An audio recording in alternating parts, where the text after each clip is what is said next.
Hello, bienvenue sur notre chaîne Atech. Comme nos abonnés le savent, nous présentons toujours des vidéos passionnantes sur le monde des nouvelles technologies. Aujourd'hui encore, nous aborderons un sujet passionnant, la course à la conquête spatiale et la rivalité qu'elle génère entre deux grandes puissances, les États-Unis et la Chine.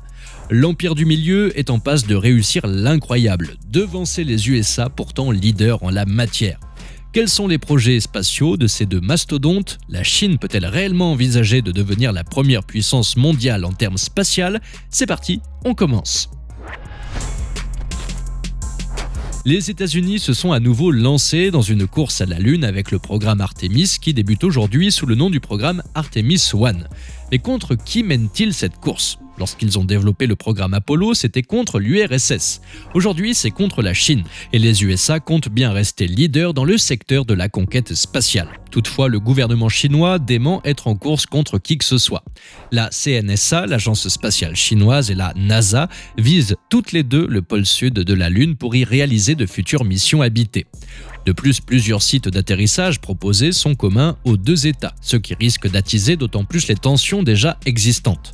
Suite à la publication de son dernier livre blanc sur sa stratégie spatiale pour la période 2021-2025, la Chine, que plus rien n'arrête, a dévoilé de nouveaux objectifs au cours d'une conférence de presse qui s'est tenue le 12 juin 2021.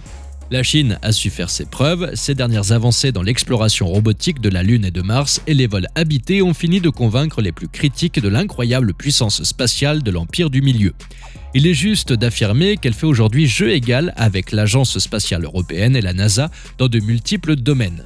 Curieusement, tandis que les relations avec les États-Unis n'ont jamais été aussi tendues et qu'elles commencent à se compliquer avec l'Europe, la Chine souhaite légitimer son influence à l'étranger. Elle désire aussi renforcer ses partenariats existants avec l'Agence spatiale européenne, l'ESA et Roscosmos, l'agence russe.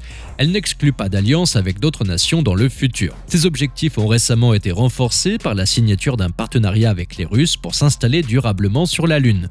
Après les missions Chang'e 6 et 7, vient s'ajouter Chang'e 8 qui expérimente l'impression 3D. Cette mission a pour but la construction d'infrastructures en dur et la mise au point d'unités ISRU pour exploiter et utiliser des ressources lunaires dans la perspective d'une base habitée prévue pour la décennie 2030.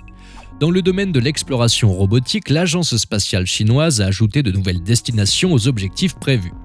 Ainsi, d'ici 2030, une mission pourrait être déployée à destination de Jupiter. Elle emporterait un rover ou un lander à poser sur la surface de la Lune des 4 lunes galiléennes de Jupiter, Callisto. Ils envisagent aussi une mission de retour d'échantillons d'un astéroïde d'une dizaine de mètres de diamètre, répertorié comme un quasi-satellite de la Terre.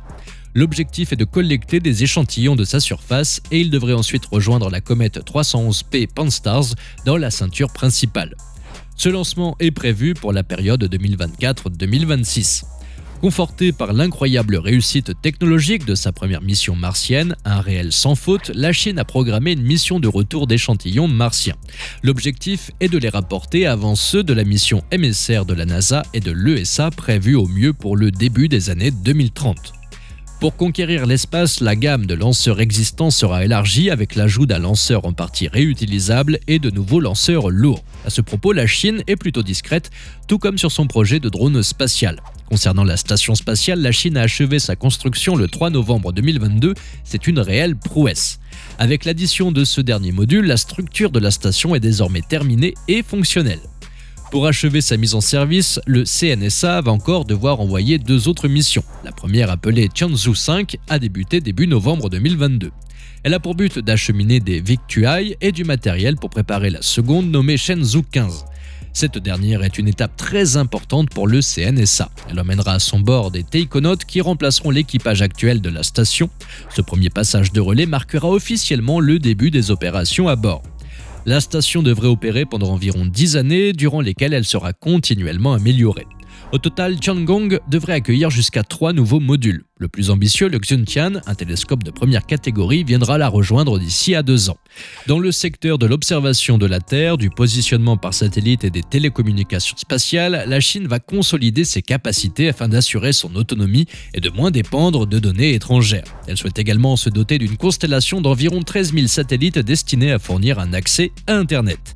La Chine a également annoncé développer sa politique d'investissement en infrastructure, recherche et développement dans le domaine spatial de façon à stimuler l'innovation et ainsi soutenir le développement économique et social du pays. Le principal aspect de la rivalité avec les États-Unis concerne la militarisation de l'espace. En effet, jusqu'ici, les Américains étaient les leaders incontestés en ce domaine. Le renseignement extérieur américain appréhende ce volet du programme spatial chinois comme l'une des principales inquiétudes en matière de sécurité pour leur pays. La Chine, contrairement aux États-Unis, ne sépare pas ses activités militaires de ses activités civiles ou commerciales. Et elle ne s'exprime pas sur ce sujet. Pour comprendre les craintes des USA, il faut avoir conscience que si un pays est en capacité de développer un satellite capable de mener des opérations de rendez-vous et de proximité pour l'enlèvement des débris ou le ravitaillement en carburant, cette même capacité technologique pourra être utilisée pour attaquer un satellite, dégrader son orbite ou tout simplement s'approcher suffisamment pour y jeter un œil. La militarisation de l'espace est de plus en plus palpable. Le traité de l'espace prévoit l'interdiction des armes de destruction massive en orbite terrestre. Cependant, il n'interdit pas complètement l'usage d'autres armes comme des lasers, des missiles anti-satellites, etc. Perçue comme une puissance offensive, la Chine produirait des technologies capables de mettre en péril les moyens spatiaux américains. Le 11 janvier 2017, la Chine a détruit l'un de ses propres satellites météorologiques Fengyu 1C avec un missile Dongfeng 21. Cela semble donner raison aux inquiétudes américaines sur la menace spatiale que représente la Chine. Cette démonstration de la vulnérabilité américaine ne doit pas nous faire oublier que la Chine reste très loin derrière les États-Unis. Le rapport de force entre Washington et Pékin reste encore largement en faveur des Américains. Ce n'est pas tout. La Chine développe différents projets de constellation de satellites en orbite basse. L'objectif, comme pour Jeff Bezos avec Blue Origin ou Elon Musk avec Starlink, est d'étendre la couverture Internet mondiale. Il semble évident que la conquête spatiale fait partie du rêve de grande renaissance de la nation chinoise, chère au dirigeant Xi Jinping. La Chine a bien l'intention d'être en 2049, voire avant, la grande puissance technologique mondiale. Mais alors, est-ce qu'une entente entre les deux États pourrait être envisageable? L'impact que pourrait avoir le programme spatial chinois sur les objectifs d'exploration spatiale des États-Unis est encore incertain. Malgré cela, de nombreux experts estiment qu'il serait temps pour les États-Unis de chercher un terrain d'entente. À l'heure actuelle, une telle collaboration paraît impossible, notamment en vertu de l'amendement Wolf, interdisant à la NASA d'utiliser des fonds fédéraux pour s'engager dans une coopération bilatérale avec le gouvernement chinois. Mais ces règles devraient-elles être assouplies? John Loxton, de la Elliott School of International Affairs de l'Université George Washington, affirme que c'est plus que nécessaire. Comme l'explique le chercheur, les États-Unis devraient commencer par s'appuyer sur des canaux diplomatiques et scientifiques en vue d'une éventuelle collaboration dans l'espace. Une telle entente entre deux pays ennemis ne serait pas une première dans l'histoire. En effet, l'énorme menace que représentait l'arsenal nucléaire des États-Unis et de la Russie a poussé ces deux nations dans une impasse. Cette tension permanente les a poussés à opter pour la coopération plutôt que pour la concurrence. L'ISS, qu'ils ont alors construit conjointement, fut en permanence occupé pendant plus de 20 ans par des astronautes et des cosmonautes. C'est un exemple concret de ce qui pourrait se produire avec la Chine.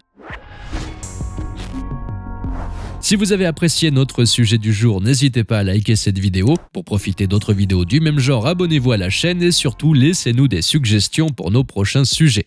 N'oubliez pas d'activer la cloche de notification pour être parmi les premiers à voir notre prochaine vidéo et à très bientôt sur ATech.